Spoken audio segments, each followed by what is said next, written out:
Parents training plans जो हैं इन बच्चों के लिए बेस्ट होते हैं, ये मैं और बहुत सारे थेरेपिस्ट बोलते हैं। अगर ऐसा है तो पेरेंट्स को एज ए थेरेपिस्ट काम करना पड़ेगा। जब पेरेंट्स एज ए थेरेपिस्ट काम करेंगे तो इन बच्चों की सोशल एंग्जाइटी कैसे जाएगी, उसके अलावा ये डिफरेंट सिचुएशंस में कैसे सेटल करेंगे जैसे स्कूल में, और अगर सेटल नहीं करेंगे तो रेपिटेटिव बिहेवियर कैसे जाएगा, इसके बारे में जानना चाहती है सजीला। उनका ये सवाल है, बहुत अच्छा क्वेश्चन है। लेकिन यहाँ पर काफ़ी सारी चीज़ें हैं जो इस वीडियो में डिस्कस करेंगे। आपके काफ़ी सारे कॉन्फ्लिक्ट्स रिजॉल्व होंगे। चैनल को सब्सक्राइब कीजिए, लाइक कीजिए, शेयर कीजिए, पूरी दुनिया में फैला दीजिए। मुझसे कंसल्ट करने के लिए 8168790299 डायल कर सकते हैं। +91 तो लगा लें अगर आप इंडिया के बाहर से कॉल करने वाले हैं। अगर आपको टॉपिक पसंद आ गया है तो फटाफट से लाइक कर लीजिए, क्योंकि यूजुअली क्या होता है, वीडियो देखने के बाद आप निकल जाते हैं, लाइक करना भूल जाते हैं। प्लीज़ लाइक कर लीजिए ताकि हम लोग आगे बात करना शुरू करें। सजीला, ये बात अंडरस्टैंड करना बहुत इंपॉर्टेंट है कि ये बात किसके बारे में हो रही है। यानी कहते हैं ना कि सूटेबल कैंडिडेट कौन है। किसी भी मेडिसिन को जब आप मैन्युफैक्चर करने की कोशिश करते हैं, कुछ एग्जाम्पल दूंगा, ध्यान से समझो। वो एग्जाम्पल्स में सारी की सारी बातें क्लियर होंगी।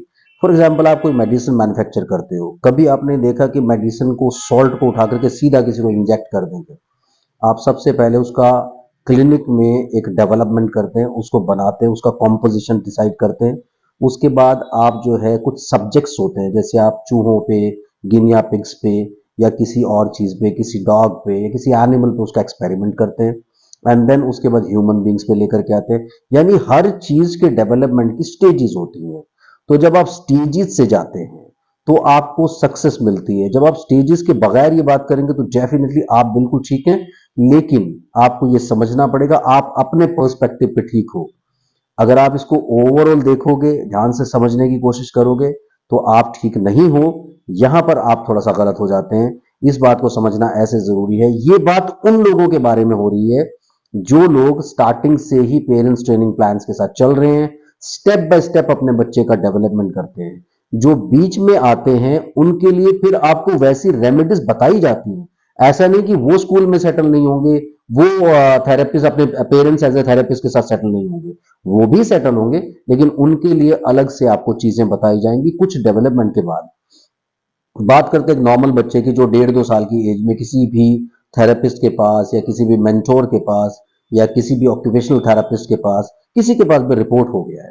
जब उसके पास रिपोर्ट हो गया, उसने स्टार्टिंग से उनको गाइड करना शुरू किया है, पेरेंट्स को गाइड करना शुरू किया। पहले उसने क्या किया, उसको कुछ डेवलप किया। यानी उसमें क्या हुआ, attention, focus, eye contact, sitting, ये सब चीजें डेवलप हो गई। अब उसने कहा कि चलो, अभी तक मैं करवा रहा था और मैंने आपको बताया था, तो आप थेरेपिस्ट का काम करें। अभी आप क्या करो, इसको किसी गली मोहल्ले वाले स्कूल में 1 घंटे 2 घंटे के लिए टाइम पास के लिए भेज दो। फिर आप ये करना शुरू करते हैं। उसके बाद फिर वो आपको बताता है कि अब आपको क्या करो, 6 महीना बीत गया है, अब ये वहां पर जाकर के सेटल कर लेता है, लोगों के बीच में बैठ जाता है, सब चीजें होती हैं। अब आप एक काम करो, किसी ऐसे थोड़े से मीडियोकर से स्कूल में आप इसको डाल दो। उसके बाद 6 महीना साल भर आपने वहां पास कर लिया, एंड देन नॉर्मल स्कूल में डालो, नॉर्मल बच्चों के साथ रिलेट करे। उसके अलावा सोशल एंग्जाइटी को दूर करने के लिए वो बहुत सारे मेथड्स, बहुत सारे प्रोसेस आपको बताता रहता है।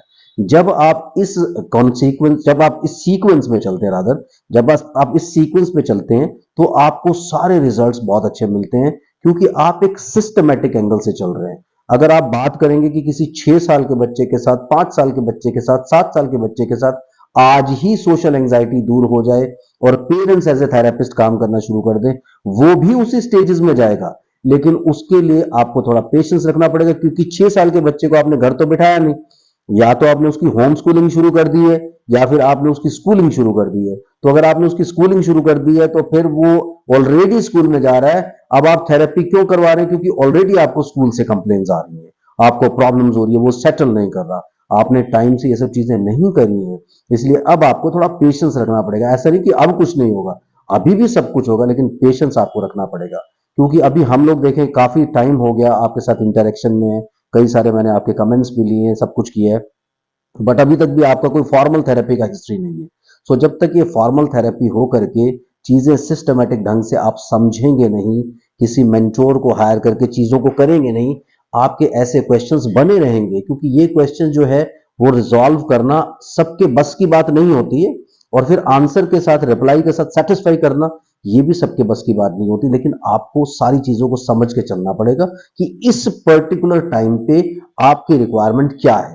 उस रिक्वायरमेंट के बेसिस पे जब आप आगे बढ़ेंगे, चीजों को करना शुरू करेंगे, तो आपको डेफिनेटली बड़े अच्छे रिजल्ट्स मिलेंगे। लेकिन प्रॉब्लम कहाँ होती है? प्रॉब्लम ये होती है कि हम किसी किसी भी सिक्के के एक पहलू को देख लेते हैं, और इसका जो ना, you're seeing one side of the coin. तो यहां पर भी वही चीज हो रही है कि हम लोग जब वन साइड देख रहे हैं तो डेफिनेटली हम लोगों को प्रॉब्लम आ रही है समझने में।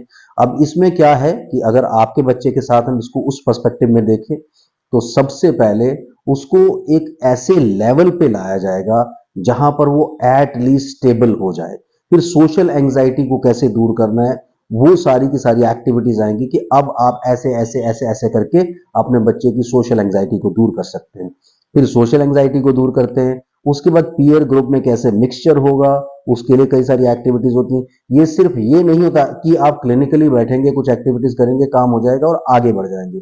ऐसा नहीं होता, आपको कंप्लीटली गाइड किया जाता है कि कैसे कैसे करके आप अपने बच्चे के साथ कंप्लीटली एडजस्ट कर सकते हैं। उसी से ही रिजल्ट्स आपको मिलने शुरू होते हैं। अब मैं बात करता हूं उन बच्चों की जो स्टार्टिंग से रिपोर्ट हो गए, 2 साल की एज में, मैं मान लेता हूँ 2.5 साल की एज में बच्चा रिपोर्ट हो गया, उसके पहले उसकी कोई स्कूलिंग की हिस्ट्री नहीं है। तो पहले 4-6 महीने थेरेपिस्ट जो है वो आपको गाइड करता है कि घर पर ये चीजें आप करना शुरू करो। वो सारी की सारी चीजें आप करना शुरू करते हो। जब आप वो करना शुरू करते हो, ग्रेजुअली आपको sitting, eye contact, attention, focus, ये सब चीजें मिल जाती हैं। उसके बाद थेरेपिस्ट आपको गाइड करता है कि अब ये सब चीजें मिल गई हैं, क्योंकि आप ही के साथ वो कंफर्टेबल है, किसी और के साथ वो कंफर्टेबल नहीं होगा। तो या तो आप कोई होम ट्यूशन शुरू कर दो कि वो किसी और से रीडिंग करना शुरू करता है, किसी और के साथ वो एक्टिविटीज को करना शुरू करता है, ताकि वो किसी स्ट्रेंजर के साथ रिलेट करना शुरू करता है। उसके बाद वो आपको सजेस्ट करता है किसी गली मोहल्ले वाले स्कूल में डाल दो, जहां पर 1 घंटा 2 घंटा ये पास करके आ जाएगा। तो फिर वहां आप डालना शुरू करते हो, वहां मल्टीपल बच्चे, मल्टीपल टीचर्स उसको मिलना शुरू होते हैं। लेकिन वहां आप सारी की सारी चीजें इंफॉर्म करते हो कि भाई ऐसे ऐसे करके इस बच्चे को आपको हैंडल करना है, टैकल करना है, और इसको कुछ बिहेवियर डिसऑर्डर्स हैं जो सेटल करने बड़े इंपॉर्टेंट है। तो टीचर्स भी कॉन्शियस होकर के उसकी तरफ एफर्ट करना शुरू करते हैं, क्योंकि गली मोहल्ले वाले स्कूल में इतना रश नहीं होता, और उन लोगों को बच्चों की बहुत जरूरत होती है। तो वो 1 घंटा 2 घंटा पास करने के लिए उनको 1000 2000 4000 रुपए मिल जाते हैं। वो बड़े खुश हो जाते हैं कि हमें कुछ पैसा मिल रहा है और बच्चे पर भी ध्यान दिया जाता है। उसके बाद फिर वो कहते हैं कि आप जो है अपने बच्चे को आप किसी ऐसी जगह पे लेके जाओ जहां बहुत गैदरिंग होती है, लोगों के सामने एक्सपोज करो, ये सारी की सारी चीजें होनी चाहिए। वो होता है। एंड देन किसी ऐसे स्कूल में जो मीडियोकर स्कूल होता है, जहां रश थोड़ा सा और ज्यादा होता है, टीचर्स थोड़े से और ज्यादा होते हैं, स्ट्रेंजर्स थोड़े से और ज्यादा होते हैं। इसके बाद जब वो 6 महीना साल भर वो काम कर लेता है, देन उनको सजेस्ट किया जाता है ऑलमोस्ट थेरेपी के 1.5 2 साल के बाद कि अब आप किसी भी एक नॉर्मल एम्बिशियस, जहां आपके एम्बिशन थे कि मेरा बच्चा तो सिटी के इस स्कूल में पढ़ना चाहिए, वहां पर लेकर के आप जाते हैं। तो ऐसे करके जब आप एडजस्ट करते हैं अपने बच्चे के साथ, देन आपको रिजल्ट्स मिलने शुरू होते हैं। I hope I could answer your query. इसी तरह से आप सवाल करते रहिए, चैनल चलता रहे। Thank you very much. Bye bye.